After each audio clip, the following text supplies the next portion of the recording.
Butter Battle Book by Dr. Seuss.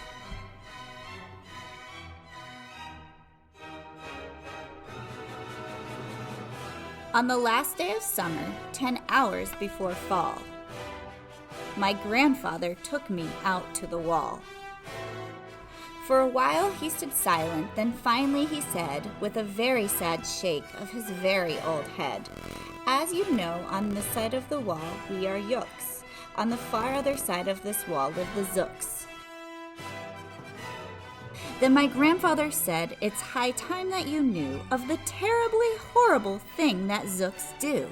In every Zook house and in every Zook town, every Zook eats his bread with the butter side down. But we Yooks, as you know, when we breakfast or sup, spread our bread," Grandpa said, "with the butter side up. That's the right honest way." Grandpa gritted his teeth. "So you can't trust a Zook who spreads bread underneath.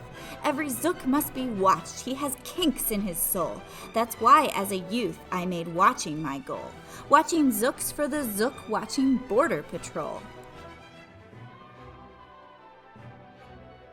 In those days, of course, the wall wasn't so high, and I could look any Zook square in the eye.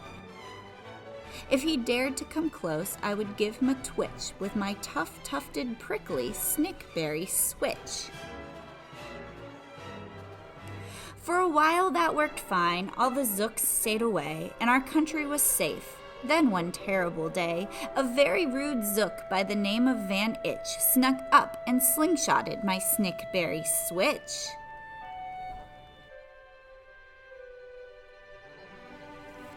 With my broken-off switch, with my head hung in a shame, to the chief Yuckaroo in great sorrow I came. But our leader just smiled. He said, "You're not to blame, and those Zooks will be sorry they started this game.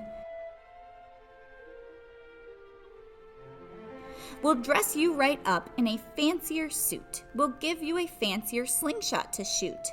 And he ordered the boys in the back room to figure how to build me some sort of a triple sling jigger. With my triple sling jigger, I sure felt much bigger. I marched to the wall with great vim and great vigor, right up to Van Itch with my hand on the trigger.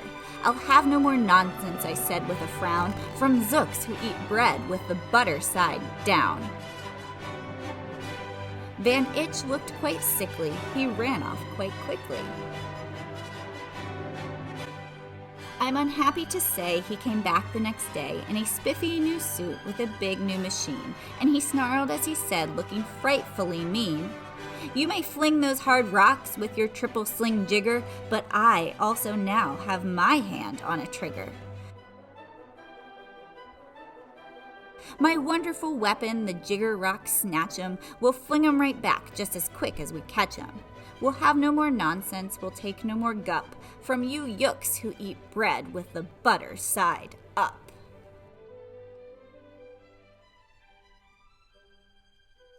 "I have failed, sir," I sobbed as I made my report to the chief Yuckaroo in the headquarters fort. He just laughed. "You've done nothing at all of the sort. Our slingshots have failed. That was old-fashioned stuff. Slingshots, dear boy, are not modern enough."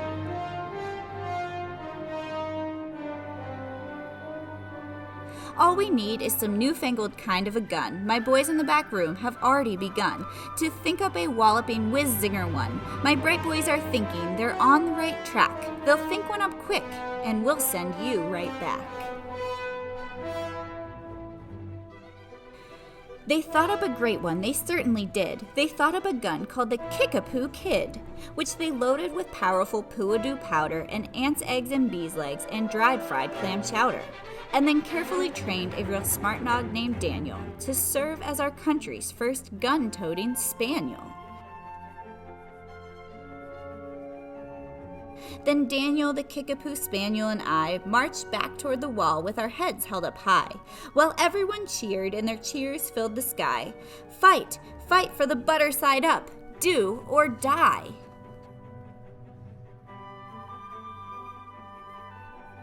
Well, we didn't do, and we didn't quite die. But we sure did get worsted, poor Daniel and I. Van Itch was there too, and he said, the old pig, the boys in my back room invented this rig. Called the 8-nozzled elephant-toted boom blitz. It shoots high explosive sour cherry stone pits and will put your dumb kickapoo kid on the fritz. Poor Daniel and I were scared out of our wits.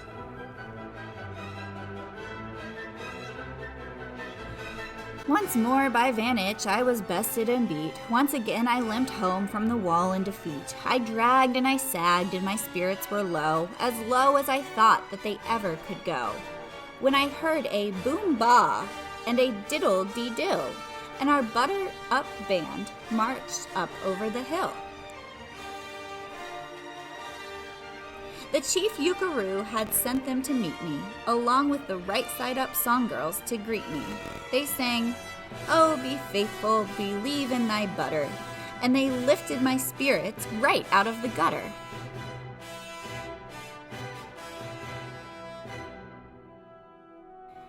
"My boy," smiled the chief Yukaroo, "we've just voted and made you a general. You've been promoted. Your pretty new uniform is ready. Get in it. The big war is coming. You're going to begin it. And what's more, this time you are certain to win it." My boys in the back room have finally found how. Just wait till you see what they've puttered up now. In their great new machine, you'll fly over the wall and clobber those butter-down zooks one and all. Those boys in the back room sure knew how to putter. They made me a thing called the utterly sputter, and I jumped aboard with my heart all aflutter and steered toward the land of the upside-down butter. This machine was so modern, so frightfully new, no one knew quite exactly just what it would do. But it had several faucets that sprinkled blue goo, which somehow would sprinkle the zooks as I flew, and gum up that upside-down butter they chew.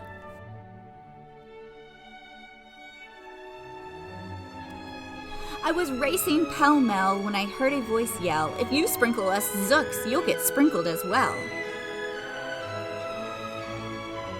Van Itch had a sputter exactly like mine, and he yelled, "My blue gooer is working just fine. And I'm here to say that if yooks can goo zooks, you better forget it, 'cause zooks can goo yooks." I flew right back home, and as you may have guessed, I was downright despondent, disturbed, and depressed. And I saw just as soon as I stepped back up on land, so were all of the girls of the Butter-Up Band. The chief drum majorette, Ms. Yuki Ann Sue, said, "That's a pretty sour flight that you flew, and the chief Yukaroo has been looking for you." I raced to his office. The place was a sight. "Have no fears," said the chief. "Everything is all right. My bright backroom boys have been brighter than bright. They've thought up a gadget that's newer than new. It is filled with mysterious moo-lacka-moo and can blow all those zooks clear to Salamagoo. They've invented the Bitsy Big Boy Boomaroo. You just run to the wall like a nice little man, drop this bomb on the zooks just as fast as you can. I have ordered all yooks to stay safe underground while the Bitsy Big Boy Boomaroo is around." As I raced for that wall with the bomb in my hand, I noticed that every last yook in our land was obeying our chief Yukaroo's grim command. They were all bravely marching with banners aflutter down a hole for their country and right side up butter.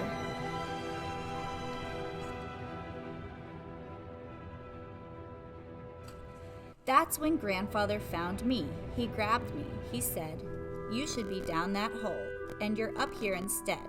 But perhaps this is all for the better somehow. You will see me make history right here and right now."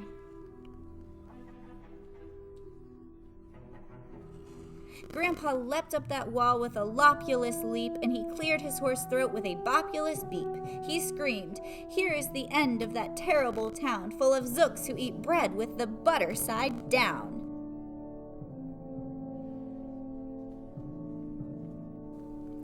And at that very instant we heard a clup-clup of feet on the wall, and old Van Itch clept up. The boys in his back room had made him one too. In his fist was another big boy boomeroo. "I'll blow you," he yelled, "into pork and wee beans. I'll butter side up you to small smithereens."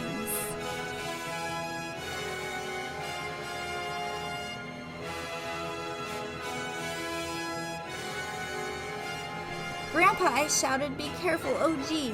Who's going to drop it? Will you, or will he?" "Be patient," said Grandpa. "We'll see. We will see."